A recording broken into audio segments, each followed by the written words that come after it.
Hello, welcome to the 412. This is our lovely living room. And me and my roommate, who's number 3 on the team, Alyssa Schuliance, we live here, and I guess first we'll introduce Tito. This is Tito, not cooperating, a little bit camera shy. He's a little guy we found off Craigslist. I gave him a good home, and he's maybe like 10 weeks old. But he's a little carpet rug, we call him, because his hair just kind of goes everywhere. Him and Wilson are buds, but you can tell we have a lot of furniture. This is a gecko named Monty. I've had him since middle school. One of my best friends got him for me, and he just kind of hangs out in his tank all day. And honestly, I don't know if he's a boy or a girl. Wilson's actually kind of scared of him. Come here, Wilson. Yeah, he's kind of not sure what he is, but he's a miniature Australian Shepherd, but he's probably a standard size because he grew too big. But we like to say he's smart, but he just kind of hangs out with the kitten, Monty in the tank. Take him for walks. Everybody at Ahern knows him. Always take him in the locker room. If I need to go somewhere, everybody on the team volunteers to take him, so he's kind of like the team dog. But yeah, so that's just kind of the rundown of the 412 and all the critters that live here. But thanks for coming.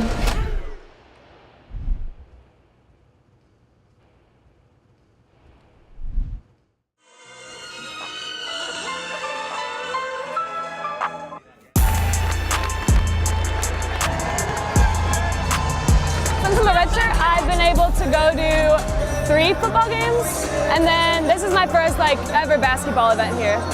It's so different. I obviously wouldn't be on the student section side, but it's just a different atmosphere just being over here rather than with my family. It's really cool to come out and support the other athletes because we see them at our games too, and it's awesome we get to come here and see Peyton play. I've never seen her play basketball yet, so that's cool. I think Peyton coming from such a small town in Kansas and being able to come to Big 12 Division I school to be able to play 2 sports is insane. I'm so proud of her, and she's a stud. I played both sports all throughout high school, and then I just kept playing too all throughout. She definitely doesn't let it show if fatigue is a problem for her. She always comes into every practice with a great attitude. She's just a hard worker, and she's never going to let anyone know how she's tired. Obviously, if you ask her about it, she's going to be honest with you, but she never lets it show on the court, and she's just always ready to do whatever the team needs. If I didn't do the things that Emily and Becca tell me to do, it would just trash your body, I'm sure, because it's a lot of running, lots of jumping. There's 2 of everything from us. She's got 2 separate coaching staffs. She's got 2 athletic trainers. She has 2 strength and conditioning coaches. 2 academic advisors. From every perspective, she's got to communicate with a lot of people. So 1, Peyton's very good about it, and 2, those people, particularly the director of operations for both sports and the athletic trainers, are very in tune to what Peyton's demands are every day. We have to constantly work hard to communicate about what she's allowed to do, what she should do, when we've got to cut her loose. She's like a captain on both teams. She plays both basketball and volleyball and then puts in extra time on top of that to be a great leader. And she gets really good grades. I really don't know how she does it. Every moment of the day she's doing something that matters. And she's been a great role model for our team this year. She's played a lot. She's had to sit a few games, and she's always had a great attitude for us. So she's just been doing it all.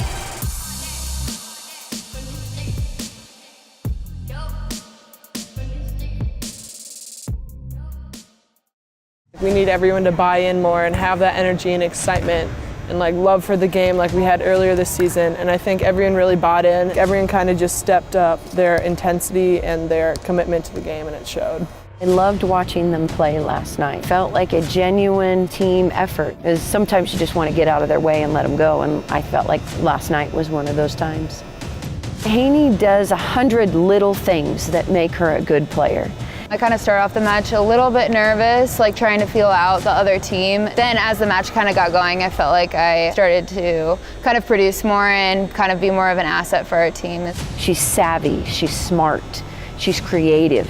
Her volleyball IQ is really high. So I was so proud she got the opportunity to play that game, and she capitalized on it, and she played great. Devin dug it, and I was transitioning out, and I was like, okay, I could end it here, like I can get it. So then I went up and hit it, and it just went off her hands into like the perfect spot where they had one hole. The whole place stood up, everyone was going wild. Hey, I just want to say it was more than winning, but it was the way that you played together. It was the joy that you could feel, you know, it was everybody kind of doing their part. Yes, on 3, 1, 2, 3, yes! Good dig by Devin Fairfield from a hard Ashley Richard attack. Over the net, Baylor can't return it, and Kansas State wins over Baylor.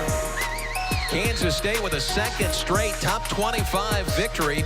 We like ice cream. Ice cream's our thing. So if we win, basically we all just start chanting ice cream on the bus. And then usually the bus stops and we get ice cream. So that's pretty much, that's our go-to post-game ritual.